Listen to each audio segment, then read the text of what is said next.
ಅಪ್ಪಾಜಿಯವರಾಗಿರ್ಬೋದು. ಹೀನಾಯವಾಗಿ ನಿಮ್ಮನ್ನು ಹೊಡೆದಾಗ್ತಾರೆ. ಹೆಸರು ಗೊತ್ತಾಗಿ ದಿನ ದಯವಿಟ್ಟು ದೇಶ ಬಿಟ್ಟು ಓಡೋದ್ರಿ. ತೆಲುಗು ಕಳನಟ ವಿಜಯ ರಂಗರಾಜು ವಿಷ್ಣುದಾದನ ಬಗ್ಗೆ ಅವಹೇಳನಕಾರಿ ವಿಚಾರ ತಣ್ಣಗಾಗುವಷ್ಟರಲ್ಲಿ ಇದೀಗ ವಿಷ್ಣುದಾದಗೆ ಮತ್ತೊಂದು ಅಪಮಾನವಾಗಿದೆ. ಶುಕ್ರವಾರ ರಾತ್ರಿ ಯಾರೋ ಕಿಡಿಗೇಡಿಗಳು ವಿಷ್ಣುದಾದನ ಪ್ರತಿಮೆಯನ್ನು ಧ್ವಂಸಗೊಳಿಸಿದ್ದಾರೆ. ಬೆಂಗಳೂರಿನ ಮಾಗಡಿ ರಸ್ತೆಯ ಟೋಲ್ಗೇಟ್ ಬಳಿ ಇರುವ ವಿಷ್ಣುದಾದನ ಪ್ರತಿಮೆಯನ್ನು ಧ್ವಂಸ ಮಾಡಿದ್ರಿಂದ ಸ್ಥಳದಲ್ಲಿ ಪ್ರತಿಭಟನೆಯನ್ನು ನಡೆಸಲಾಯಿತು. ಹಾಗೆ ಈ ಸಂಬಂಧ ಮಾಗಡಿ ರಸ್ತೆ ಪೊಲೀಸ್ ಠಾಣೆಯಲ್ಲಿ ಪ್ರಕರಣ ದಾಖಲಾಯಿತು. ಮತ್ತೊಂದೆಡೆ ಈ ಕೃತ್ಯವನ್ನು ನಮ್ಮ ಸ್ಟಾರ್ ನಟರು ಕೂಡ ಖಂಡಿಸಿ ಎಚ್ಚರಿಕೆ ನೀಡಿದ್ದಾರೆ. ಅಪ್ಪಾಜಿಯವರಾಗಿರ್ಬೋದು. ಹೀನಾಯವಾಗಿ ನಿಮ್ಮನ್ನು ಹೊಡೆದಾಗ್ತಾರೆ. ಹೆಸರು ಗೊತ್ತಾಗಿ ದಿನ ದಯವಿಟ್ಟು ದೇಶ ಬಿಟ್ಟು ಓಡೋದ್ರಿ. ಈ ವಿಚಾರವಾಗಿ ಕಿಚ್ಚ ಸುದೀಪ್ ಕೂಡ ಪ್ರತಿಕ್ರಿಯೆ ನೀಡಿದ್ದು, ಕಿಡಿಗೇಡಿಗಳಿಗೆ ಖಡಕ್ ಆಗಿ ವಾರ್ನಿಂಗ್ ಕೊಟ್ಟಿದ್ದಾರೆ. ದಯವಿಟ್ಟು ಸಿಕ್ಕಾಕೋಬೇಡಿ, ಸಿಕ್ಕಾಕೊಂಡ್ರೆ ನಿಮ್ಮನ್ನು ಹೀನಾಯವಾಗಿ ಹೊಡೆದಾಕ್ತಾರೆ.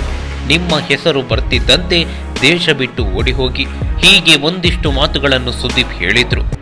ಅಪ್ಪಾಜಿಯವರಾಗಿರ್ಬೋದು. ಹೀನಾಯವಾಗಿ ನಿಮ್ಮನ್ನು ಹೊಡೆದಾಗ್ತಾರೆ.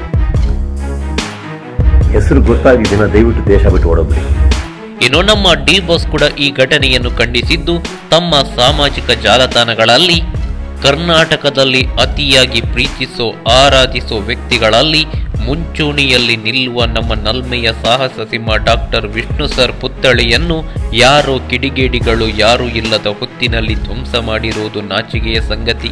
ಇಂಥ ದುಷ್ಕರ್ಮಿಗಳಿಗೆ ತಕ್ಕ ಶಿಕ್ಷೆಯಾಗಲೇಬೇಕು. ಇಂಥ ಹೀನ ಕೃತ್ಯಗಳಿಗೆ ಕೈ ಜೋಡಿಸುವ ವ್ಯಕ್ತಿಗಳಿಗೆ ಅಭಿಮಾನಿಗಳೇ ತಕ್ಕ ಶಾಸ್ತಿ ಮಾಡ್ತಾರೆ. ಹೀಗಂತ ಚಾಲೆಂಜಿಂಗ್ ಸ್ಟಾರ್ ದರ್ಶನ್ ತಮ್ಮ ಸಾಮಾಜಿಕ ಜಾಲತಾಣಗಳಲ್ಲಿ ಬರೆದುಕೊಂಡಿದ್ದಾರೆ. ಅಪ್ಪಾಜಿಯವರಾಗಿರ್ಬೋದು. ಹೀನಾಯವಾಗಿ ನಿಮ್ಮನ್ನು ಹೊಡೆದಾಗ್ತಾರೆ.